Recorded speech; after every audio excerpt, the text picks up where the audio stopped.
حضرت عائشہ رضی اللہ عنہا سے روایت کی گئی کہ آپ صلی اللہ علیہ وسلم نے فرمایا، کوئی بھی مسلمان جو فوت ہو جائے اور اس کی نماز جنازہ مسلمانوں کی ایک جماعت جن کی تعداد 100 تک پہنچتی ہو وہ ادا کرے اور وہ سب اس کی سفارش کریں تو اس کے بارے میں ان کی سفارش قبول کر لی جاتی ہے۔ اللہ تعالیٰ سے دعا ہے کہ تمام مسلمان جو اس دنیا سے جا چکے ہیں سب کی بخشش فرمائے، اور جو مسلمان اس دنیا میں ہیں سب کو ہدایت عطا فرمائے۔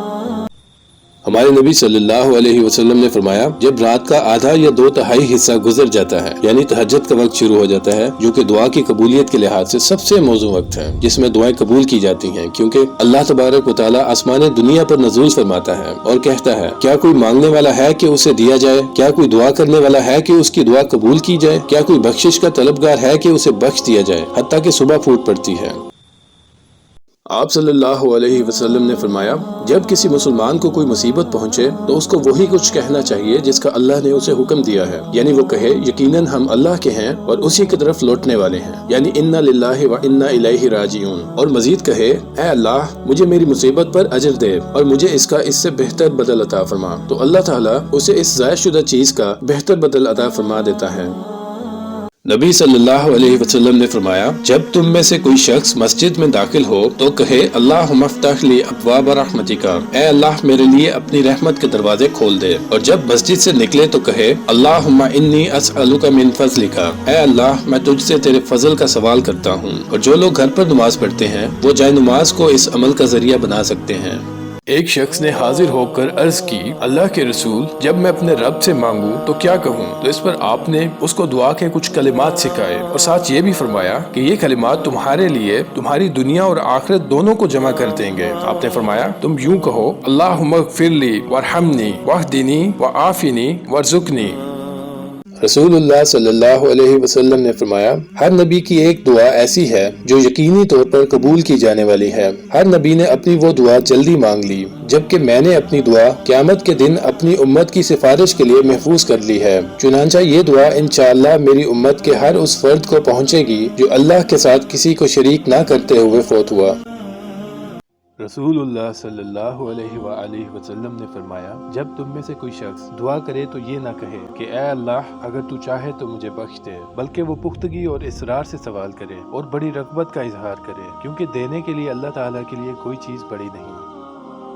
ہمارے پیارے نبی حضرت محمد صلی اللہ علیہ وآلہ وسلم نے دعا کی قبولیت کے معاملے میں فرمایا، جب تک کوئی بندہ گناہ یا قطع رحمی کی دعا نہ کرے اور قبولیت کے معاملے میں جلد بازی نہ کرے، اس کی دعا قبول ہوتی رہتی ہے۔ عرض کی گئی، اللہ کے رسول جلد بازی کرنا کیا ہے؟ اس پر آپ نے فرمایا، وہ کہے، میں نے دعا کی اور مجھے نظر نہیں آتا کہ وہ میرے حق میں قبول کرے گا، پھر اس مرحلے میں مایوس ہو کر تھک جائے اور دعا کرنا چھوڑ دے۔ ایک مرتبہ ایک صحابہ آپ صلی اللہ علیہ وآلہ وسلم کی خدمت میں حاضر ہوئے اور عرض کی، اے اللہ کے رسول مجھے ایک ایسی دعا سکھائیے جو میں نماز میں مانگا کروں۔ اس پر آپ نے فرمایا، تم یہ کہا کرو، اے اللہ میں نے اپنے آپ پر بڑا ظلم کیا ہے اور تیرے سوا کوئی بھی گناہ نہیں بخش سکتا، تو اپنی طرف سے رحمت کرتے ہوئے میرے گناہ بخش دے اور مجھ پر رحم فرما، بے شک تو بہت بخشنے والا ہمیشہ رحم کرنے والا ہے۔ ایک اور حدیث میں آتا ہے کہ رسول اللہ صلی اللہ علیہ وآلہ وسلم اکثر یہ دعا فرمایا کرتے تھے، اے اللہ میں عاجز ہونے، سستی، بزدلی، بڑھاپے اور بخل سے تیری پناہ میں آتا ہوں، اور میں قبر کے عذاب اور زندگی اور موت کی آزمائشوں سے تیری پناہ میں آتا ہوں۔ رسول اللہ صلی اللہ علیہ وآلہ وسلم نے مسلمانوں میں سے ایک ایسے شخص کی عیادت کی جو لاغر ہو کر چوزے کی طرح ہو گیا تھا۔ آپ نے اس سے فرمایا، کیا تم اللہ تعالیٰ سے کسی چیز کی دعا کرتے تھے یا اس سے کچھ مانگتے تھے؟ اس نے کہا، جی ہاں، میں کہتا تھا، اے اللہ تو مجھے آخرت میں جو سزا دینے والا ہے ابھی دنیا ہی میں دے دے۔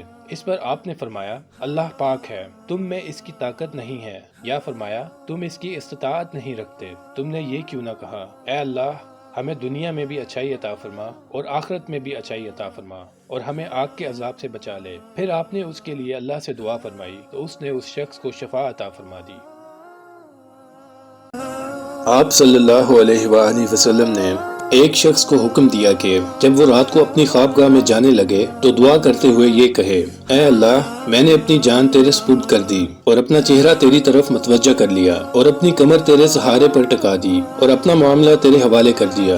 یہ سب تجھی سے امید کرتے ہوئے اور تجھی سے ڈرتے ہوئے کیا۔ تجھ سے خود تیرے سوا نہ پناہ کی کوئی جگہ ہے نہ نجات کی۔ میں تیری کتاب پر ایمان لایا جو تو نے نازل کی اور تیرے رسول پر ایمان لایا جسے تو نے بھیجا۔ پھر اگر اس رات اسے موت آ گئی تو فطرت پر موت آئے گی۔